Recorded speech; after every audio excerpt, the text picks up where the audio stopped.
अस्सलाम वालेकुम beautiful people, welcome back to my channel. सबसे पहले मुझे एक क्वेश्चन बार-बार पूछा गया और मैं उसका जवाब दे दूँ इससे पहले कि मुझे फिर भूल जाए। हालाँकि मेरी कोशिश होती है कि मैं साथ-साथ जवाब दे दूँ, लेकिन कमेंट्स में इतना वो रिप्लाई करना थोड़ा-सा मुश्किल हो जाता है और वीडियो के लिए जब मैं सवाल छोड़ती हूँ तो समझ नहीं आती कि 2 सवाल पे वीडियो बनाएँ, तो वो फिर ऐसे लगता है कि यूज़लेस हो जाए शायद, या फिर लोग इतना शायद इंटरेस्ट लेके देखें नहीं।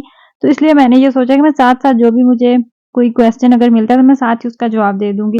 अच्छा, आपने जो मेरी सेकंड लास्ट वीडियो देखी ना, उसमें मैं कर रही हूँ अपना केराटिन ट्रीटमेंट, जो कि मैंने खुद ही घर में किया था। और उससे लेके मुझे काफ़ी ज़्यादा जो है ना वो क्वेश्चन्स आए।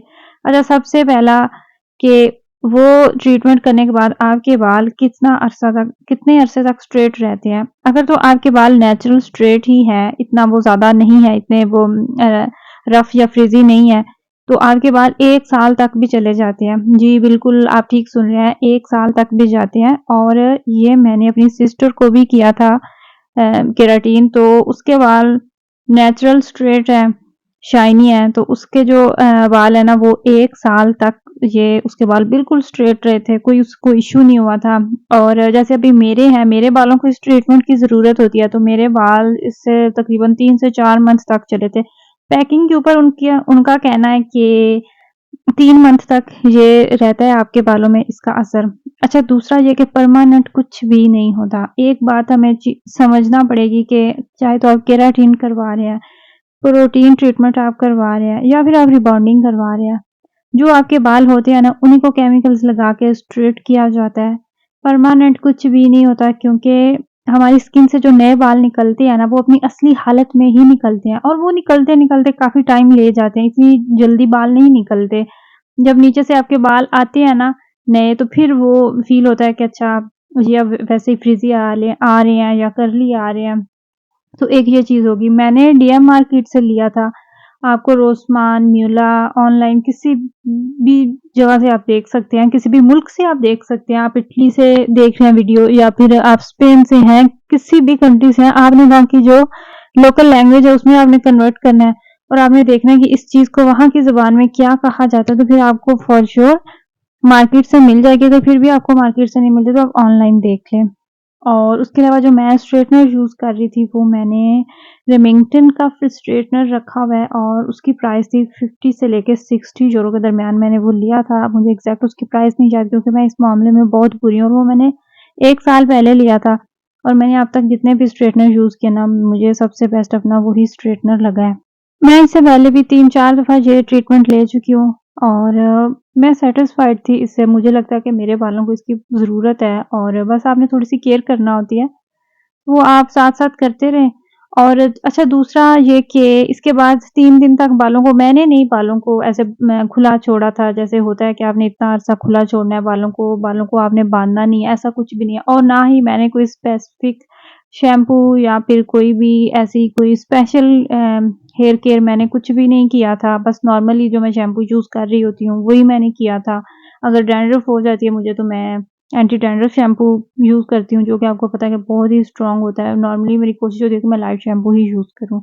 ऐसी कोई भी इसके बाद नहीं थी वो कि मुझे स्पेशल अब यही करना है। और यही चीज़ जब आप सैलून पे जाके लेते हैं ना, तो वहाँ पे आपको 3 से 400 यूरो तक चार्ज किया जाता है। जितने के मेरे बाल थे, इतने बालों का इतना ही आता है खर्चा। और अगर आपको कोई ऐसी बंदी मिल जाती है जो कि आपके घर में आके आपके बालों को काट दे, तो वो भी 150 से 200 यूरो आपसे ले लेती हैं। इतने इसके चार्जेज़ होते हैं। लेकिन मुझे ये अच्छा लगा कि आप साल में 2 दफ़ा कर लें, लेकिन कम प्राइस पे आप अपने घर में अपने तरीके से कर सकते हैं।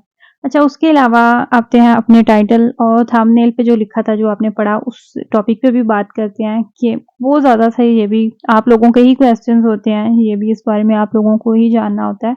यहाँ पे जॉब्स की बिल्कुल भी कमी नहीं है, बहुत ज़्यादा जॉब्स हैं, बहुत ही ज़्यादा अपॉर्च्युनिटीज़ हैं। आप अपना बिज़नेस भी आराम से कर सकते हैं, कोई आपको ऐसी रुकावट नहीं है, कोई कुछ भी नहीं है। बस वो आप हिम्मत की बात है। आपके पास आइडियाज़ होने चाहिए, आपके पास इतनी अमाउंट होनी चाहिए, आपका बजट इतना होना चाहिए कि आप अपना बिज़नेस कर सकते हैं, वरना गवर्नमेंट की तरफ से आपको कोई भी रुकावट नहीं, कुछ भी नहीं होता।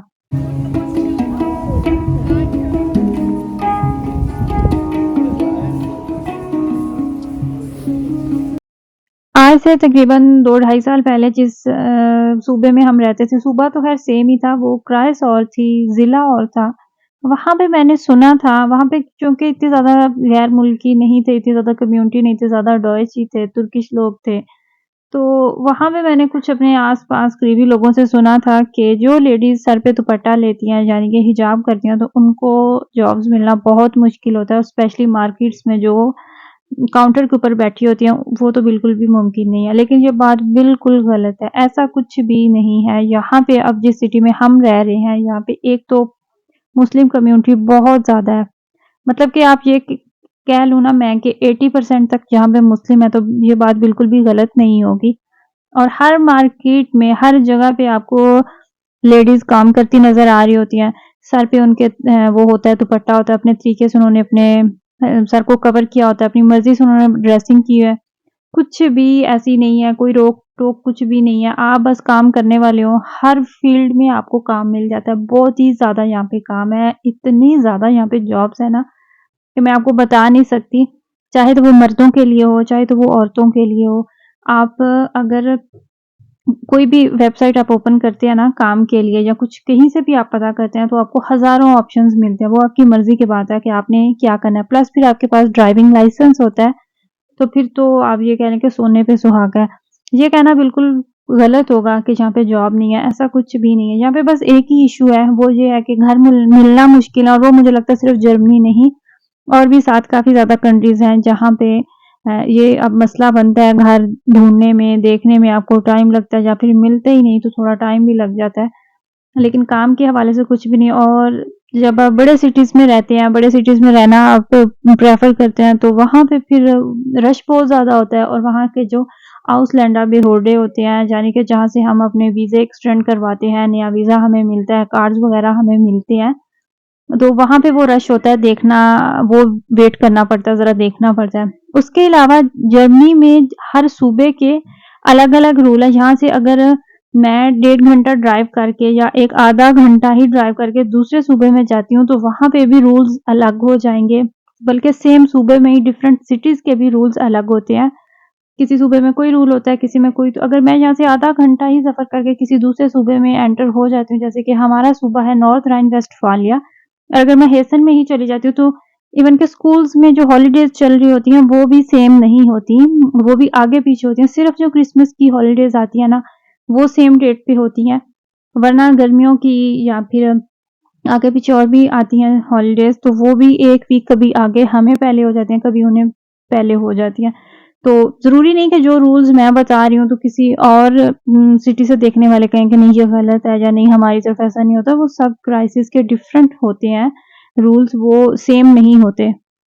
और एक बात जिसकी होती है ज़ाहिर-सी बात है टेंशन होती है कि आपको लैंग्वेज नहीं आती, ज़ुबान नहीं आती तो क्या ज़ुबान के बिना आपको काम मिल जाएगा? जी बिल्कुल, ज़ुबान के बिना भी काम मिलता है। मेरे हस्बैंड आज से कुछ अर्सा पहले काम इनका ये था कि इन्होंने लोग ले पहुँचाने होते थे काम पे, ये ड्राइविंग करते थे, बड़ी गाड़ी होती थी, उसमें जितने भी लोग होते थे ना, सबके साथ ये इंग्लिश में बात करते थे, उनमें से किसी को भी लैंग्वेज नहीं आती थी। तो यहाँ से मैं ये चीज़ भी मैंने खुद देखी है कि ज़रूरी नहीं कि आपको लैंग्वेज ही आती हो तो ही आपको काम मिलेगा, लैंग्वेज के बिना भी आप काम कर सकते हैं, बस आप काम करने वाले हों। ये थी मेरी आज की वीडियो, आई होप कि आपको मेरी वीडियो अच्छी लगी हो। अगर मज़ीद भी आपका कोई क्वेश्चन है तो आप मुझे कमेंट सेक्शन में पूछ सकते हैं, मैं आपको ज़रूर इंशाअल्लाह ताला जवाब दूँगी। अपना अपनी फैमिली का ख़्याल रखिएगा, मुझे मेरी फैमिली को दुआओं में ज़रूर याद रखिएगा।